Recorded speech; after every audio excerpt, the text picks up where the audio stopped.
Tuhan Guru. Salam sejahtera bagi kita semua, Shalom. Damai di hati. Hari ini kita akan mengikuti aksi nyata modul 1.4 budaya positif yang nanti akan dibawakan oleh calon guru penggerak Ibu JC Wadoseke SPD NTD di sekolah SD IPSTF. Namun sebelum itu kita akan awali dengan doa. Mari kita satu di dalam doa. Kita berdoa. Kami sungguh mengagungkan Engkau ya Bapa di sorga untuk kebaikan Tuhan, untuk anugerah Tuhan yang senantiasa kami rasakan dalam kehidupan kami. Bersyukur untuk pemeliharaan Tuhan sepanjang hari ini dan saat ini oleh karena tuntunan Tuhan kami boleh berkumpul bersama-sama untuk mengikuti presentasi aksi nyata oleh calon guru penggerak. Dan kiranya apapun yang akan kami pelajari bersama-sama, itu semua akan menguatkan kami, akan membantu kami untuk melanjutkan aktivitas kami, bahkan pekerjaan kami di sekolah ini. Terpuji nama Bapa, ini doa kami, dalam nama Tuhan Yesus kami berdoa. Amin. Selanjutnya, sebelum kita akan mendengarkan aksi nyata modul 1.4 yang akan dibawakan oleh Ibu JC, kita akan mendengarkan beberapa hal yang akan disampaikan oleh Kepala Sekolah kepada Ibu Helen Dewi Ante SPD di Persib.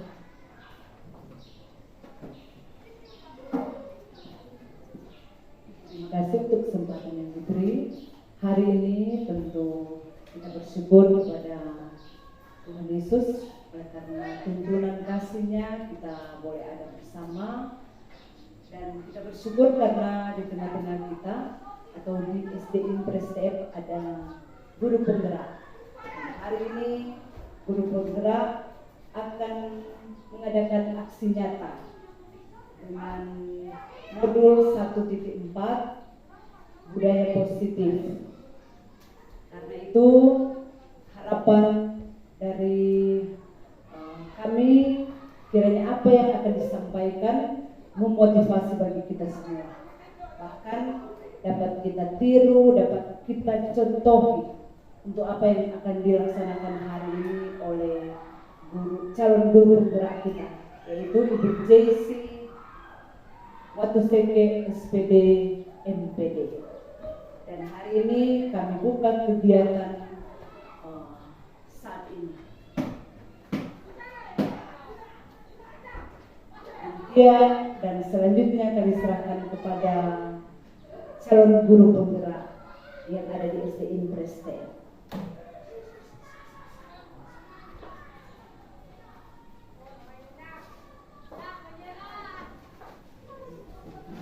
Terima kasih atas kesempatan yang diberikan. Shalom. Hati puji Tuhan, bersyukur untuk kesempatan yang Tuhan berikan bagi saya sebagai calon guru penggerak yang ada di SD IPSTF untuk melaksanakan aksi nyata modul 1.4 tentang budaya positif yang ada di sekolah kita, yaitu SD IPSTF. Saya akan mengawali dengan pertanyaan yang mungkin akan membuka wawasan berpikir kita tentang budaya positif, yaitu apakah memberikan hukuman kepada murid yang tidak disiplin adalah cara yang tepat? Mungkin ada teman-teman yang mau memberikan argumen. Kedua, apakah memberikan hukuman dengan hal positif seperti memberi hukuman dengan membersihkan toilet dapat meningkatkan disiplin murid? Dan ketiga, memberikan penghargaan seperti memberikan hadiah, atau ketika orang terima hasil dari anak-anak yang orang sebut rapor, orang kasih ada yang juara 1, juara 2, juara 3. Apakah memberikan penghargaan seperti itu kepada murid yang berhasil dapat meningkatkan motivasi belajar? Saya mohon pendapat dari teman-teman, apa saja yang ada di benak orang, terserah. Pertanyaan pemantik pertama, kedua atau ketiga yang akan kita jawab. Siapa teman-teman yang boleh berpartisipasi? Agak maju ke depan agar kelihatan.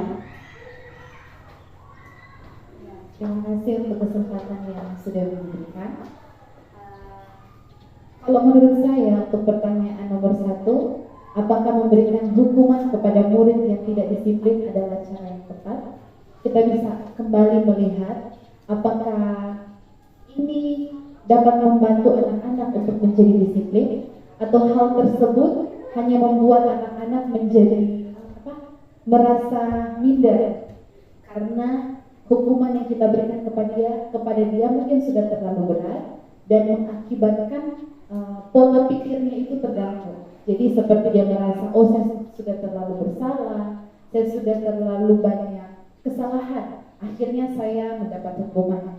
Dan untuk pertanyaan ketiga, memberikan penghargaan seperti memberikan hadiah kepada murid yang berhasil menyelesaikan tugas dapat meningkatkan motivasi belajar. Kalau menurut saya ini hal yang bagus karena kita memberi suatu reward untuk anak-anak sehingga motivasi mereka untuk belajar kita hargai. Seperti itu. Terima kasih. Ya, terima kasih Civita. Mungkin ada dari teman-teman yang lain, Ibu Kepala Sekolah. Terserah, mau pertanyaan pemantik pertama, kedua, atau ketiga, apa saja yang ada di benak kita, kita sampaikan.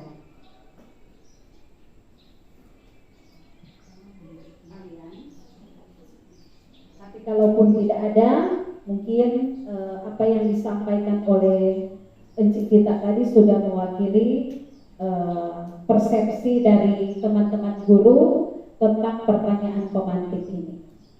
Nah, untuk kita lebih memahami bahkan apa tujuan dari pertanyaan yang saya sampaikan tadi, hal-hal yang akan kita kenal dalam budaya positif yaitu pertama tentang perubahan paradigma belajar, pandangan kita tentang belajar. Kedua, kita akan kenal tentang apa itu disiplin positif. Ketiga, nilai-nilai kebijakan universal. Keempat, motivasi perilaku manusia. Kelima, keyakinan kelas. Keenam, kebutuhan dasar manusia. Ketujuh, posisi kontrol restitusi. Dan terakhir, segitiga restitusi.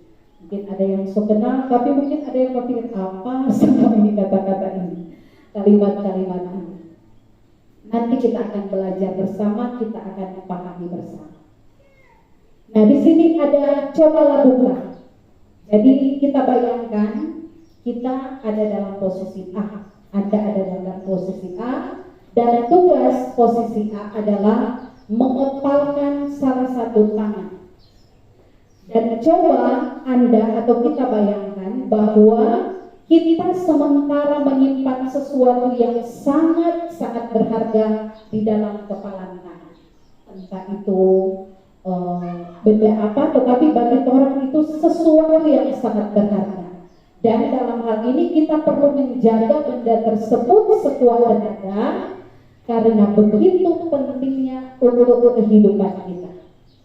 Dan rekan kita yang di sebelah, yaitu disebut B, adalah mencoba dengan segala cara untuk membuka kepalan tangan kita.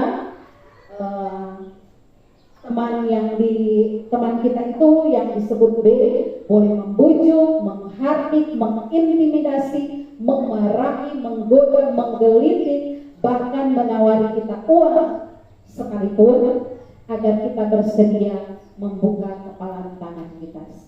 Bolehkah saya meminta tanggapan dari teman-teman seandainya kita ada di posisi A, apa tindakan kita?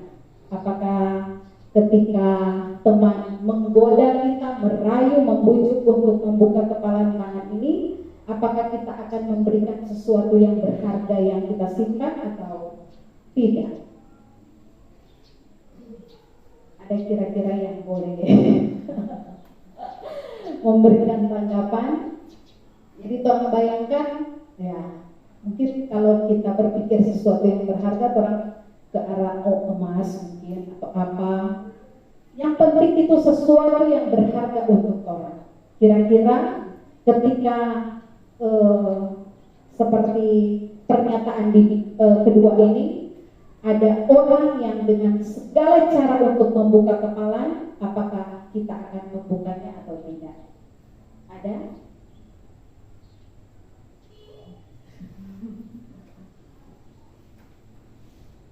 Kita lagi atau Ipa? Boleh. Tapi pakai pengeras suara supaya kedengaran. Kalau menurut saya, jika hal tersebut menguntungkan, saya mungkin bisa membuka kepala tangan saya. Akan tetapi, jika hal tersebut justru tidak menguntungkan bagi saya akan mempertahankan tugas saya atau hal yang sangat berharga untuk saya kepala. Karena tidak semua hal akan saya berikan jika itu sangat berharga. Oke, Ibu, kalau sekolah ada tentang luar biasa ya, pendapat dari salah satu rekan guru tentang kepalan tangan. Ada Ibu. Ya, kita melihat perubahan paradigma dari kegiatan mengepal tangan tadi. Sesungguhnya kita sendirilah yang memegang kontrol atau kendali dari kepala tangan kita. Jadi apakah kita akan membuka atau kita menutup kepala tangan itu tergantung dari diri kita masing-masing. Sesungguhnya kitalah yang dapat memegang kendali atau mengontrol diri kita. Jadi kalau seperti yang kita sampaikan tadi, kalaupun itu sesuatu yang mungkin bisa dibagi dengan orang lain atau mungkin orang lain memerlukan, mungkin kata lain begitu, tetapi tetap letak kontrol diri itu ada pada Tuhan. Kalaupun memang kita tidak akan membuka kepala tangan, orang lain mau goda dengan cara bagaimanapun, kita tetap akan memegang apa yang kita anggap berharga. Jadi mungkin itu yang bisa membuka wawasan berpikir kita untuk kita semakin mengenal apa itu budaya positif. Seorang psikiater dan pendidikan Dr. William Glasser dalam kontrol teori yang kemudian hari berkembang yang dinamakan choice theory meluruskan beberapa miskonsepsi tentang makna kontrol. Pertama, ilusi guru mengontrol murid. Jadi dalam hal ini mungkin ketika guru melakukan pengontrolan kepada murid, ada tindakan-tindakan yang menurut orang sebetul orang dan kontrol itu murid. Padahal pada kenyataannya seperti pertanyaan pemantik tadi, justru pengontrolan kita seperti yang kita sampaikan tadi, ada pemberian hukuman, apakah itu penerapan disiplin yang tepat atau tidak, tapi justru melemahkan semangat anak-anak, bahkan mungkin niat mereka untuk terus maju dalam belajar. Jadi ada miskonsepsi tentang pengontrolan kita yang sebenarnya tepat atau tidak. Kedua, ilusi bahwa semua pengetahuan positif efektif dan bermanfaat. Dan ketiga, ilusi bahwa kritik dan membuat orang merasa bersalah dapat menguatkan karakter. Jadi ketika itu banyak kita temui, ketika orang mengkritik siswa yang mungkin melakukan kesalahan, bahkan kita ungkit apa yang menjadi kesalahannya dengan harapan bahwa ketika dia tahu, oh ternyata dia salah, dapat menguatkan karakter. Padahal di lain pihak justru menimbulkan suatu perilaku yang baru bagi anak-anak yang justru mungkin mengarah ke hal-hal yang tidak baik. Dan keempat, ilusi bahwa orang dewasa memiliki hak untuk memaksa. Jadi banyak kali orang, karena orang sebagai guru bahkan adalah orang dewasa, orang suka apa yang orang ingin anak-anak mau ikut. Padahal itu adalah konsep yang keliru. Nah, rekan-rekan guru bahkan ibu kepala sekolah yang saya hormati, kita lanjut pada yang termasuk pada stimulus respon dan teori kontrol. Jadi stimulus kontrol di sini langsung diberikan contoh-contohnya. Jadi dalam pemikiran stimulus respon, realitas atau kebutuhan kita sama. Sedangkan pada teori kontrol, realitas atau kebutuhan kita berbeda-beda. Demikian pun yang orang lihat anak-anak. Contoh yang orang lihat aja orang pemurid, sama dengan kita ada 10. Setiap kebutuhan mereka berbeda-beda. Mungkin akan ada anak yang sama, tetapi pada umumnya si A ingin ini, si B ingin ini, dan seterusnya. Kemudian untuk stimulus respon, pandangannya semua orang melihat hal yang sama. Itu juga yang kita harapkan ketika kita mengendaki sesuatu yang kita harapkan anak-anak mau lakukan. Orang ingin mereka semua sama konsep. Padahal di teori kontrol menyatakan bahwa setiap orang memiliki gambaran yang berbeda. Ini mengarah ke kurikulum Merdeka Belajar. Kita mencoba mengubah orang agar berpandangan sama dengan kita. Itu untuk stimulus respon, sedangkan teori kontrol kita berusaha memahami pandangan orang lain tentang dunia. Jadi mereka memiliki pandangan yang berbeda-beda. Untuk stimulus respon, perilaku buruk dilihat sebagai suatu kesalahan. Nah, ini sudah mengarah di apa yang kita temui hari-hari. Sedangkan di teori kontrol, semua perilaku sekalipun salah pasti ada tujuan. Dan selanjutnya orang lain bisa mengontrol saya, sedangkan di teori kontrol hanya Anda yang bisa mengontrol diri Anda. Seperti kepala tangan tadi. Saya bisa mengontrol orang lain untuk stimulus respon, sedangkan di teori kontrol Anda tidak bisa mengontrol orang lain. Pemaksaan ada pada saat bujukan gagal, sedangkan teori kontrol, kolaborasi dan konsensus menciptakan pilihan-pilihan baru. Dan dalam stimulus respon, model berpikir menang atau kalah. Dan di teori kontrol, model berpikir terus menang, artinya maju. Semoga kita semakin lebih mengerti. Kita masuk pada makna kata disiplin. Bapak pendidikan kita Ki Hajar Dewantara menyatakan bahwa di mana ada kemerdekaan, disitulah harus ada disiplin yang kuat. Sungguh pun disiplin itu bersifat self-discipline, yaitu kita sendiri yang mewajibkan kita dengan sekeras-kerasnya, tetapi itu sama saja. Sebab jikalau kita tidak cakap melakukan self-discipline, wajiblah penguasa lain mendisiplinkan diri kita. Mungkin contoh ketika orang datang pagi kan, orang berjuang dengan motivasi dalam diri supaya betul-betul orang melakukan disiplin itu. Karena kata Bapak Ki Hajar, kalau orang tidak mampu mendisiplinkan diri, mungkin kita akan didisiplinkan dengan peraturan. Itu yang seringkali ada teguran, surat teguran ini. Dan peraturan demikian itulah harus ada di dalam suasana yang berbeda. Disiplin yang dimaksud adalah disiplin diri yang memiliki motivasi internal, artinya motivasi dalam diri. Yang orang terapkan ke anak-anak, jangan anak-anak mau datang cepat, misalnya mau datang cepat supaya anak mau datang marah, mau datang cepat supaya anak mau malu teman-teman mulia. Tapi dalam hal ini mereka datang cepat di sekolah karena memang ada motivasi mesti datang cepat, karena untuk supaya kita disiplin, bukan karena ada hal-hal lain. Jadi motivasi internal. Disiplin diri berarti bertanggung jawab terhadap apa yang dilakukannya dan mendasarkan tindakannya pada nilai-nilai kebajikan universal. Nah, nilai-nilai universal itu ada 6 organisasi.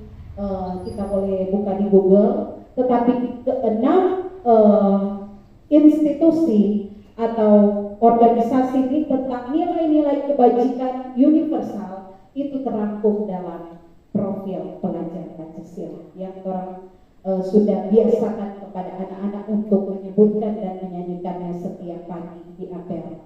Jadi beriman, bertakwa kepada Tuhan yang Maha Esa dan berakhlak mulia, mandiri, bernalar kritis, berkebinekaan global, bergotong royong, dan kreatif. Itu yang disebut dengan kebajikan, nilai kebajikan universal. Apa motivasi manusia berperilaku? Pertama, untuk menghindari ketidaknyamanan atau hukuman.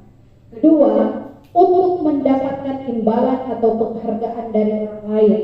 Dan ketiga, untuk menjadi orang yang mereka inginkan dan menghargai diri sendiri dengan nilai-nilai yang mereka percaya. Itu motivasi perilaku manusia. Dan selanjutnya kita bisa belajar ketika orang kasih hukuman kepada anak-anak dan ketika kita melaksanakan disiplin kepada anak-anak. Kita hanya mengambil beberapa contoh. Yang pertama, ketika kita memberikan hukuman, sesuatu yang menyakitkan harus terjadi. Jadi sama dengan yang mengawali tadi pertanyaan pemantik tadi. Jadi ketika kita memberikan hukuman kepada anak-anak, justru akan menyakitkan hati mereka. Bahkan memunculkan perilaku-perilaku seperti mungkin kejadian yang pernah orang alami ketika menegur anak untuk melakukan A dan tidak sesuai dengan apa yang dia inginkan. Ketika kita membatasi, timbul ada dendam atau marah dalam hati. Sedangkan ketika kita memberikan disiplin pun di sini terbagi dua. Pertama, sanksi atau konsekuensi. Sesuatu harus terjadi karena apa yang dia lakukan, sedangkan restitusi merupakan pilihan. Kedua, ketika memberikan hukuman tidak nyaman untuk murid atau anak untuk jangka waktu yang panjang. Kami sebagai guru penggerak pun diberikan pertanyaan seperti ini. Apa yang pernah dialami waktu sekolah dulu? Jadi kami menceritakan kejadian yang mungkin menurut kami pahit. Kita dapat ingat jam 10 Dewi Star. Nah, itu yang saya ceritakan di jadi baik pengalaman yang pahit maupun menyenangkan kami ceritakan sebagai bentuk refleksi dari kami guru penggerak. Nah, ketika kita memberikan hukuman kepada anak, murid akan mengingat itu dalam jangka waktu yang panjang. Sedangkan ketika kita memberikan sanksi, mereka merasa tidak nyaman hanya untuk jangka waktu yang pendek. Sebagai lupa. Dan ketika kita melakukan restitusi, menguatkan untuk murid dalam jangka waktu yang panjang. Justru orang tak ingat, dulu kita pernah melakukan kesalahan ini, tapi guru tidak mungkin sampai sekarang. Jadi bagaimana cara kita untuk sekalipun anak telah melakukan kesalahan, tetapi kita hanya memberikan penguatan dengan cara restitusi. Nanti kita akan melihat bagaimana restitusi. Ketika kita memberikan hukuman, justru anak akan menjadi korban mendapatkan keadilan. Dan kalau di sanksi, korban bisa diabaikan, sedangkan di restitusi, korban mendapatkan ganti. Kalau yang kami lakukan pada masalah yang kami selesaikan, ketika ada kasus yang diberikan kepada kami untuk anak yang kejadiannya karena sesuatu dan lain hal sehingga saling tarik ke meja dan kancingnya terlepas.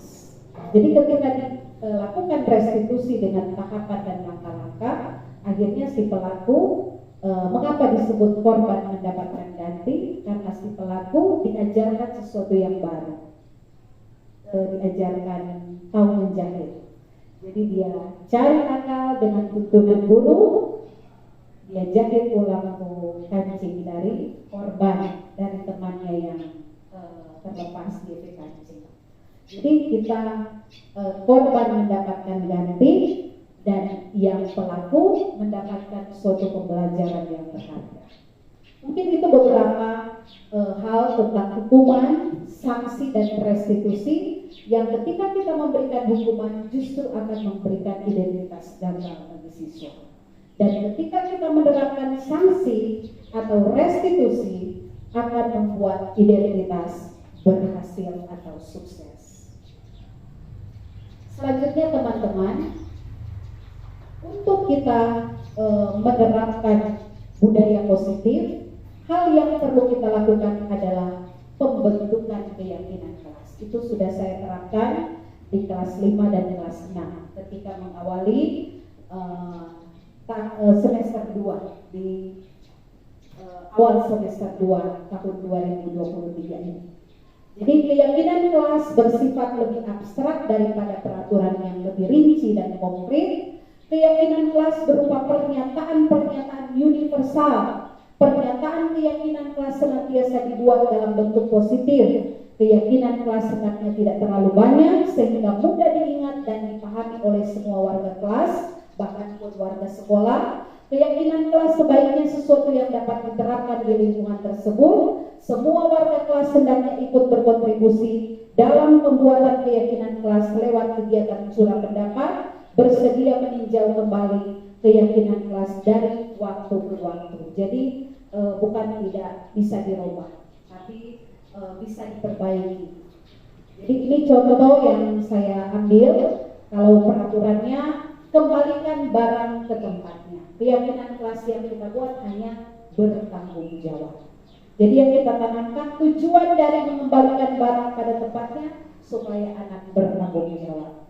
Jadi sesungguhnya keyakinan kelas itu adalah tujuan dari peraturan. Jadi ketika kita buat peraturan A, tujuannya untuk apa? Supaya anak bertanggung jawab. Kedua, peraturan dilarang mengganggu orang lain.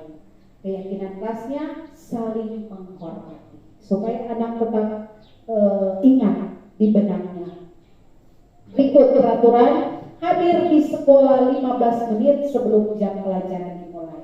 Yang menjadi keyakinan kelas, menghormati orang lain, bahkan komitmen. Mengapa menghormati orang lain? Ketika kita hadir sebelum jam pelajaran dimulai, tentunya tidak akan mengganggu aktivitas pembelajaran yang sudah dimulai. Jadi ada dua keyakinan kelas di situ, menghormati orang lain dan komitmen. Berikut, dilarang melakukan kekerasan. Keyakinan kelasnya adalah keamanan atau saling menghormati. Itu bentuk-bentuk keyakinan kelas, contoh-contohnya dari peraturan kita jadikan keyakinan kelas. Nah, kita belajar 5 kebutuhan dasar manusia. Pertama, kebutuhan untuk bertahan hidup. Dan kedua, kebutuhan akan kasih sayang dan rasa diterima. Ketiga, kebutuhan akan kebebasan. Keempat, kebutuhan akan kesenangan. Dan kelima, kebutuhan akan penguasaan. Ketika 5, salah satu saja kebutuhan ini tidak terpenuhi, itu yang mengakibatkan seringkali anak-anak melakukan kesalahan. Jadi ketika anak-anak melakukan kesalahan, kita lihat dulu. Itu yang saya diskusikan selalu dengan ibu kepala sekolah. Jangan langsung kita menghargai, orangnya begini, harus salah begini. Tetapi kita lihat mungkin ada salah satu kebutuhan dasarnya yang tidak terpenuhi. Nanti sebentar saya akan menunjukkan sebuah video restitusi yang saya buat pada waktu yang lalu, yang hanya berdurasi kurang lebih 7 menit. Tidak lama lagi. Dan ada 5 posisi kontrol guru. Pertama, posisi penghukum. Kedua, posisi pembuat orang merasa bersalah. Ketiga, posisi kita sebagai teman. Keempat, posisi kita sebagai monitor atau pemantau. Dan kelima, posisi kita sebagai manajer. Kira-kira selama ini orang posisi ada di mana? Ini 5 posisi orang sejalankan atau orang cuma ada di penghukum? Yang paling anak bikin kesalahan orang hukum. Ataukah ketika anak-anak buat kesalahan, orang backing terus dia merasa bersalah. Anak sobat kita pun berefleksi, sebagai guru penggerak kami berefleksi. Kira-kira selama ini orang ke posisi ada di mana? Di 5 posisi kontrol ini. Kalau penghukum, orang pasti sudah ada di benak kita. Membuat orang merasa bersalah, teman, guru bertindak sebagai teman. Bahkan kalau di posisi manajer sini, posisi terakhir, manajer adalah posisi mentor, di mana guru berbuat sesuatu bersama dengan murid, mempersilahkan murid mempertanggungjawabkan perilakunya, mendukung murid agar dapat menemukan solusi atas permasalahannya sendiri. Kira-kira sampai posisi di mana dan kira-kira posisi manakah yang tepat yang harus kita perankan sebagai guru. Nah, ini hal-hal yang akan menghentar kita untuk kita mengenal bagaimana kita menerapkan budaya positif di sekolah, lebih khusus di SD Impres TF, untuk kita mengajukan pendidikan yang ada di sekolah kita. Saat ini saya akan menampilkan video tentang penerapan restitusi. Tadi kita sudah mengenal tentang hukuman, konsekuensi, dan restitusi. Sekarang kita akan melihat kira-kira tindakan restitusi adalah hal yang baik, bahkan tepat untuk kita lakukan.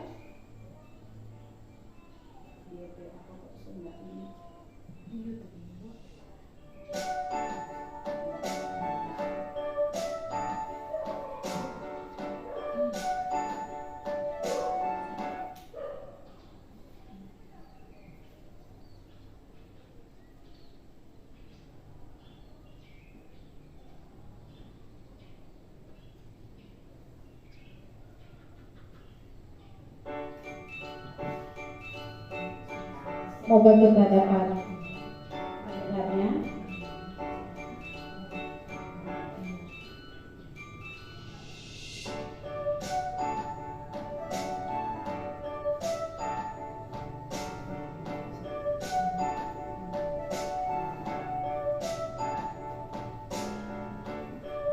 Ini langkah-langkah segitiga restitusi: menstabilkan identitas, validasi tindakan yang salah. Kasus pertama, karena memang waktu itu kekurangan siswa, bersyukur ada siswa yang siap.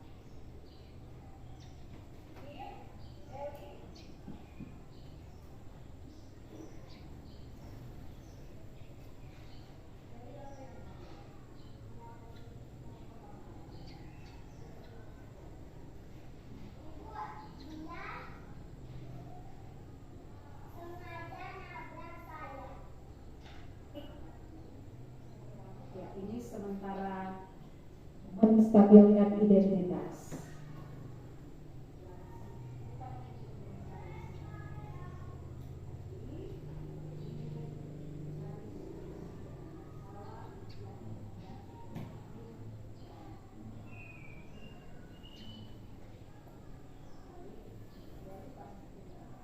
Validasi tindakan yang salah.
itu teman-teman contoh penerapan segitiga restitusi yang tentunya diawali dengan pembentukan atau perumusan keyakinan kelas atau keyakinan sekolah, sehingga ketika anak-anak kita mungkin melakukan kesalahan atau pelanggaran dari keyakinan yang telah kita sepakati bersama, itu yang kita ingatkan kepada mereka, yang tentunya dari apa yang boleh kita terima ini semakin kita berpikir kita ada di posisi mana dan apa yang seharusnya kita lakukan untuk membangun budaya positif yang ada di sekolah kita, sehingga betul-betul pendidikan kita berpusat hanya kepada murid, dan murid. Semoga apa yang boleh saya sampaikan ini bermanfaat bagi kita, bahkan akan membantu sekolah kita untuk mulai, orang sudah mulai melaksanakan tapi mungkin belum maksimal,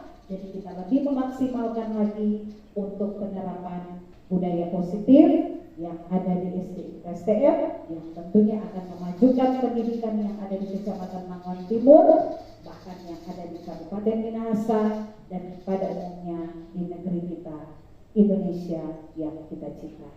Demikian pemaparan saya pada saat ini untuk aksi nyata modul 14 budaya positif. Saya kembalikan kepada penuntut acara.